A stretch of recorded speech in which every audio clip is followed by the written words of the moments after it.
नमस्कार।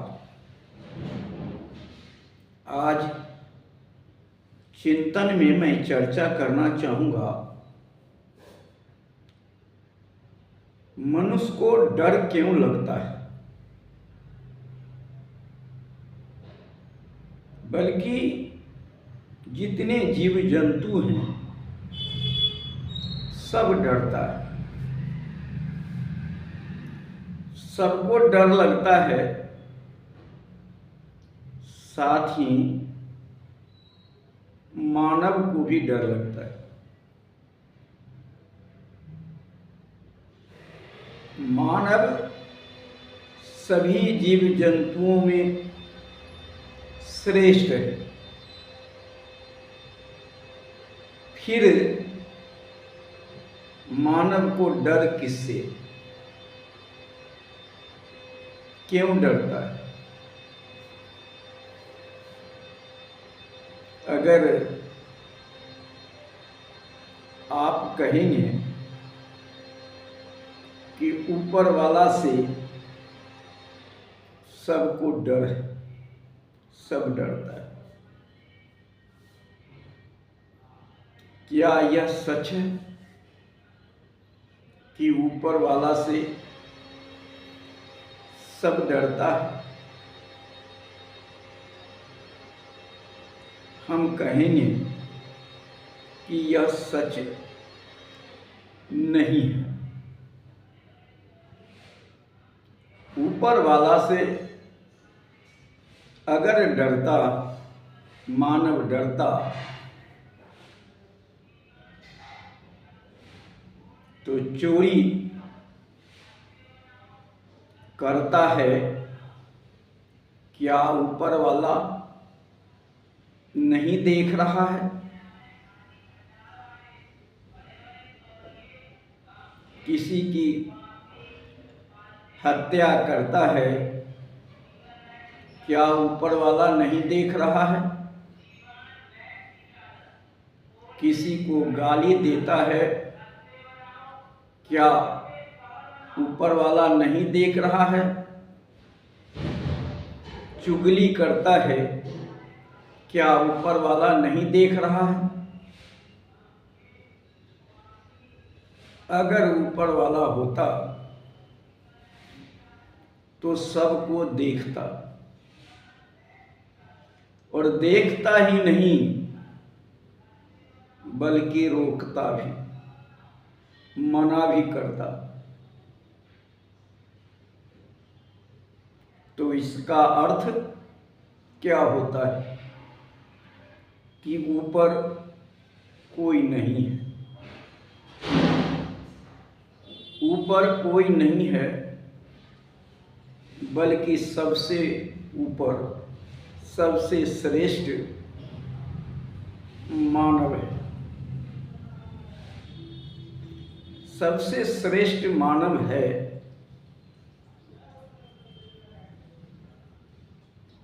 तो फिर श्रेष्ठ मानव, सभी प्राणियों में श्रेष्ठ मानव है। लेकिन जो मानव आज हरकतें कर रहा है, उससे सबसे श्रेष्ठ मानव को, सब में श्रेष्ठ मानव को कहा जा सकता है?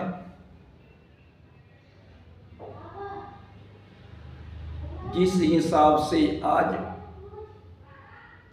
भ्रष्टाचार हो रहा है, संसद में संविधान की कसम खा करके,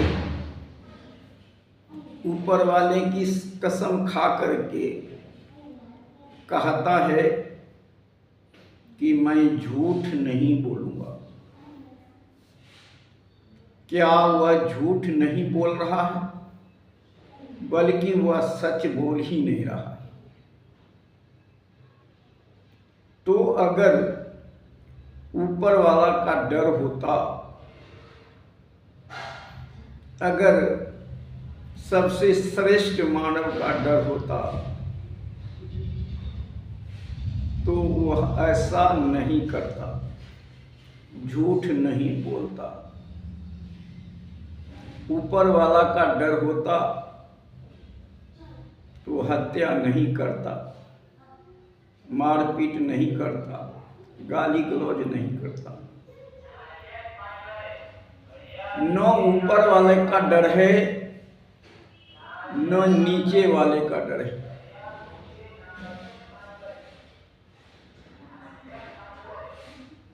तो फिर मानव को डर किससे है?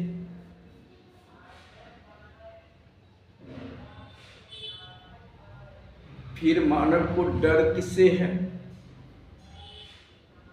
जो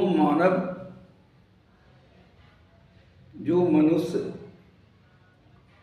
चोरी करता है और उसको भी डर लगता है। चोरी करता है, चोरी करने में उसे डर नहीं है, लेकिन चोरी करने के बाद उसे डर लगता है। वह जानता है कि चोरी गलत चीज है, मैं गलत काम कर रहा हूं, तो वह डर लगता है। उस डर के लिए वह मंदिर में जाता है, पूजा करता है, चढ़ाना चढ़ाता है,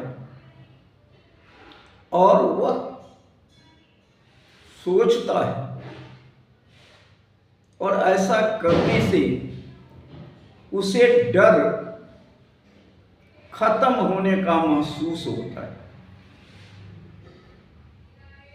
डर से मुक्ति पाने की महसूस होता है,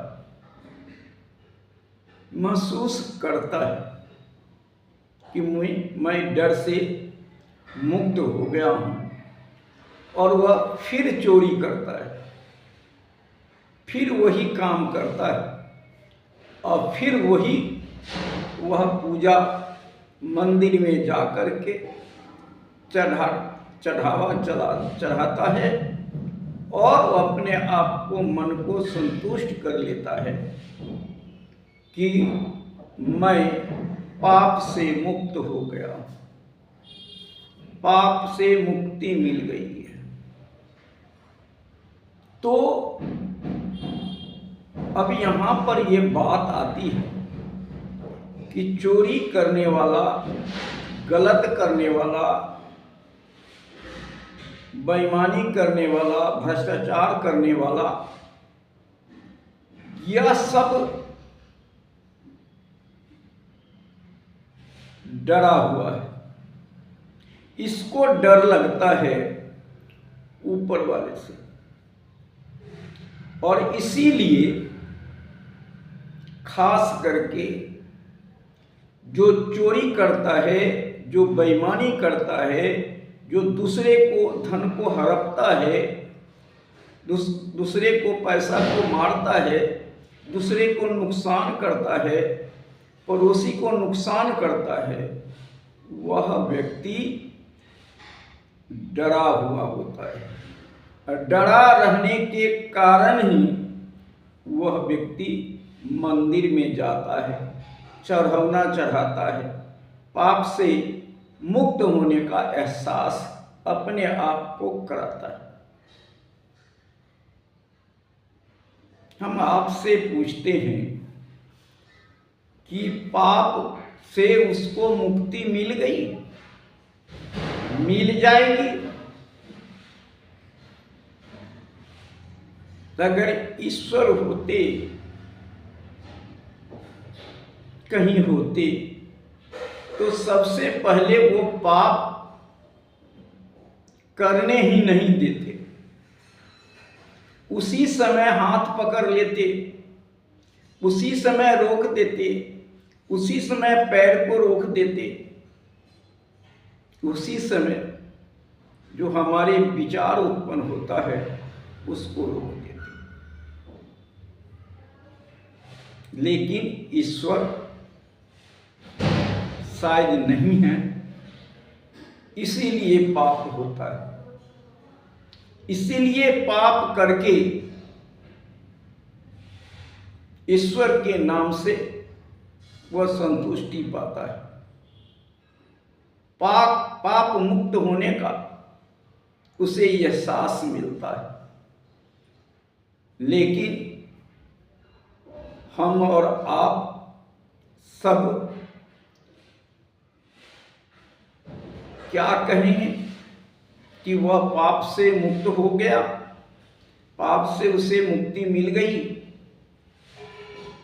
तो हम कहेंगे पाप से मुक्ति उसे नहीं मिल सकता। पाप से उसे मुक्ति कभी नहीं मिल सकता और वह पाप से मुक्त हो भी नहीं सकता। तब तो कर्म जैसा करेगा फल वैसा मिलेगा, यह कहावत गलत हो जाएगी। इसलिए पाप से मुक्त वह नहीं होगा। जैसा कर्म करेगा वैसा उसे भरना पड़ेगा और इसी जिंदगी में इसी शरीर से उसे भरना पड़ेगा। इसी शरीर से वह भरेगा और जो बचेगा उसका परिवार, बाल बच्चे भरेगा। पाप को प्रायश्चित करना ही पड़ेगा। जो करेगा उसको वैसा भरना ही पड़ेगा। आज कहता है जो जैसा करता है वह वैसा ही पाता है। जैसा करता है वह वैसा ही पाता है। तब तो वह पाप करता है उसको मुक्ति नहीं मिलेगी, उसको छुट्टी नहीं मिलेगी, उस पाप से वह निकल नहीं पाएगा। जो सत्य है वह सत्य ही रहेगा। सत्य को ढुंढलाया नहीं जा सकता।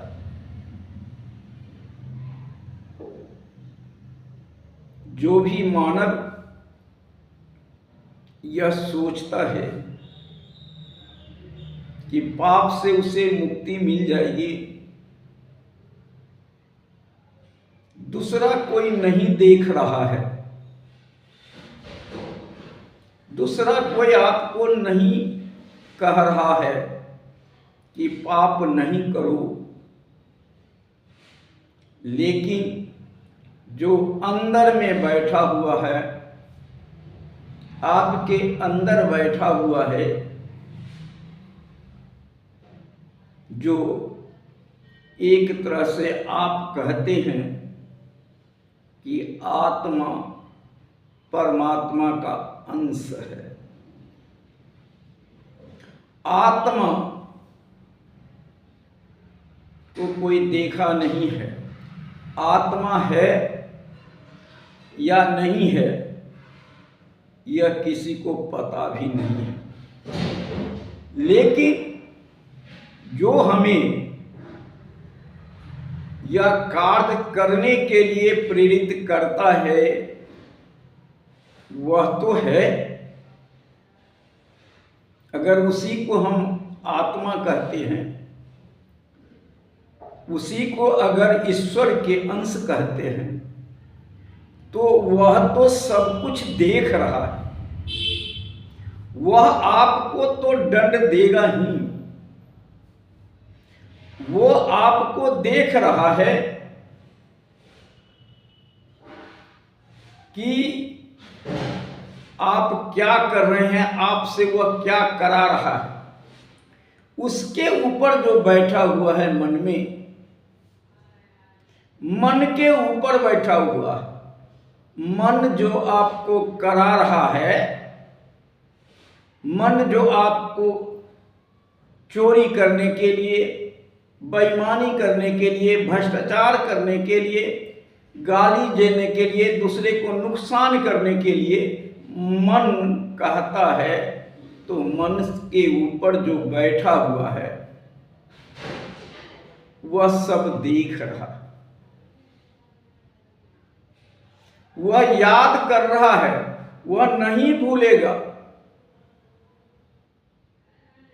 और वह आपकी करनी को सजा देगा, इसी शरीर में देगा। आप कितना ही भी भुलाना चाहेंगे, जब बिछावन पे जाएंगे, नींद लगने लगेगी, तो वह याद दिलाएगा कि आपने क्या क्या किया है, आपने क्या अच्छा कर्म किया है या क्या बुरा कर्म किया है। जब सोने की सैया पर आप नींद लेते रहेंगे, तो वह स्वप्न में भी आपको पीछा नहीं छोड़ेगा, और वही जो है, जो आपने चोरी किया है, वो आपके हाथे ही वो दंड भी दिलाएगा। आपको दंड खुद व खुद देगा, आपके माध्यम से ही देगा, आपके द्वारा ही देगा। अगर कोई चोरी करके आता है, खामखा चोरी करके आया, वो घर में रख दिया और घर बना लिया, 2 मंजिला 3 मंजिला घर बना लिया, खुशी से रह रहा है। और एक दिन ऐसा होता है, एक चिंगारी आग की उठती है और पूरा घर स्वाहा हो जाता है।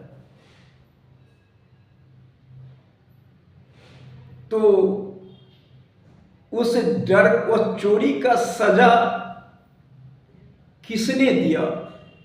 कोई दूसरा तो नहीं दिया। एक दिन ऐसा होता है कि आपके ऐसे बीमारी हो जाता है जिससे आपकी पूरी संपत्ति बिक जाती है। तो यह सजा जो दे रहा है, एक दिन होता है कि आपकी औलाद नहीं होता है, औलाद के लिए परेशान होते हैं। यह सजा आपको किसने दे रहा है? कोई दूसरा कोई आपको सजा नहीं दे रहा है। जो आपके अंदर मन के ऊपर बैठा हुआ है, वही आपको सजा दे रहा है। न कोई ऊपर है, न कोई नीचा है, वह आपके अंदर है, वही आपको सजा दे रहा है और सजा देगा। आपने जैसा कर्म करेंगे वैसा सजा मिलेगी, देर से ही सही। अगर आपने कोई बिजनेस करते हैं तो उस बिजनेस से लाभ जल्दी नहीं प्राप्त होता है, धीरे धीरे और काफी दिनों के बाद लाभ प्राप्त होता है। उसी प्रकार करनी का फल भी है, वह जल्दी नहीं, बहुत देर से, लेकिन करनी का फल आपको मिलता है, मिलेगा, यह सत्य है। जो जैसा करेगा उसका फल वैसा मिलेगा, यह सत्य है, बिल्कुल सत्य है। इसको कोई झुठला नहीं सकता। कोई नकार नहीं सकता। इसलिए आज मानव को ऊपर से डर है, ऊपर वाले से डर है, और डर के वजह से वह अच्छा काम भी नहीं कर पाता है। अगर डर होता तो चोरी डकैती नहीं होती। अगर ऊपर वाला का डर है, मनुष्य डरता है, तो डर से निकलने के लिए जो रास्ता है वह और भयावह रास्ता है। जो डर से निकलने की रास्ता है वह और भयावह रास्ता है। जैसे आपने चोरी किया, मंदिर में गए, पूजा चढ़ाए और उससे आपकी संतुष्टि नहीं है, आप फिर किसी और के पास जाएंगे, वह कहेंगे कि मेरा आत्मा में संतुष्टि नहीं है, मैं चिंतित रहता हूँ, मुझे रास्ता, जो भी रास्ता आपको बताएगा उससे आपको मन में और ज़्यादा डर पैदा लेगा। पुजारी कहेगा कि पूजा दिलाता, भगवान का पूजा करो, वो करो, तीर्थ स्थान जाओ, लेकिन जहां जहां जाओगे आप, वहां से आपको डर ही पैदा लेगा, वहां से आपका मन डरता ही जाएगा। जहां जहां जाएंगे उससे डरता ही जाएंगे। गांव में लोग भगत के पास जाते हैं, भगत के पास जाते हैं, झाड़ फूक वाले के पास जाते हैं।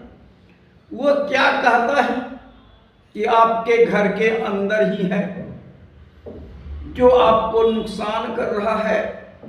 कौन अंदर है यह नहीं बताएगा, लेकिन कहेगा घर के अंदर है।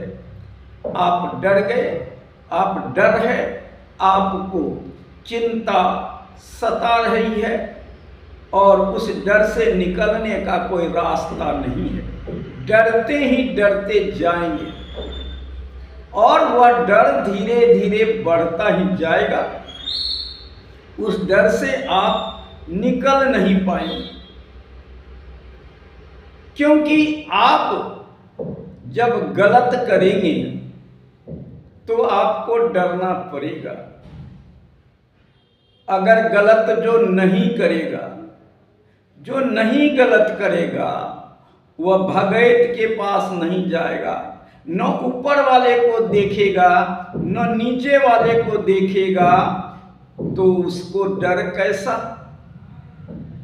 उसको कभी डर नहीं लगेगा, उसके मन में कभी डर नहीं होगा, क्योंकि वह जब दूसरे को कभी नुकसान नहीं किया है तो वह डरेगा नहीं।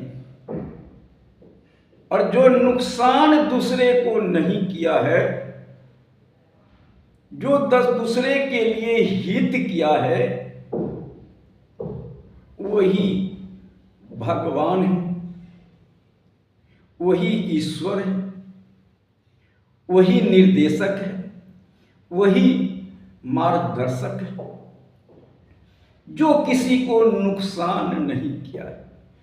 कहने का अर्थ है कि आप अच्छा करते हैं, अच्छा सबके लिए करते हैं, अपने लिए भी करते हैं, समाज के लिए भी करते हैं, देश के लिए करते हैं, और तब जाकर के आप सब में श्रेष्ठ हैं।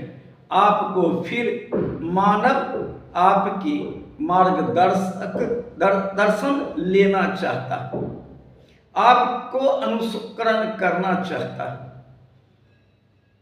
लेकिन जो पाप करेगा, जो गलत करेगा, वह किसी को उपदेश क्या दे सकता है, और वह पाप के बोझ से इतना दब जाएगा कि वह पाप के चक्कर में अपने आप को सब कुछ स्वाहा कर दे।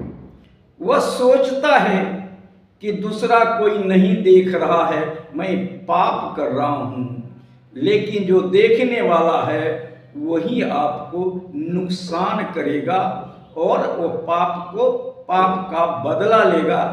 यह भी सत्य है।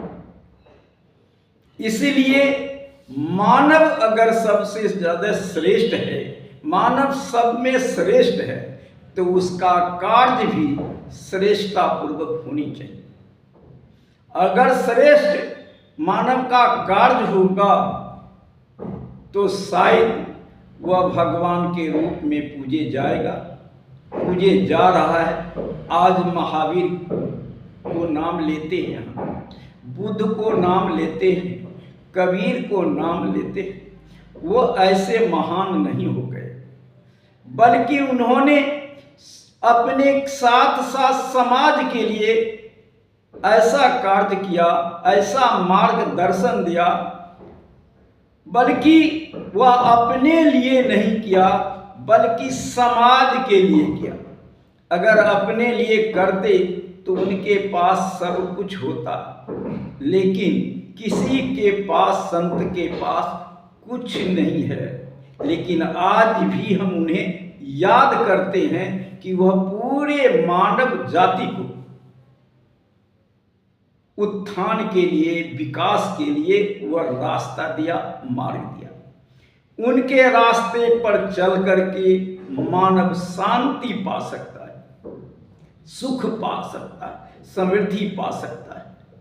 लेकिन आज मानव का रास्ता भटक गया है।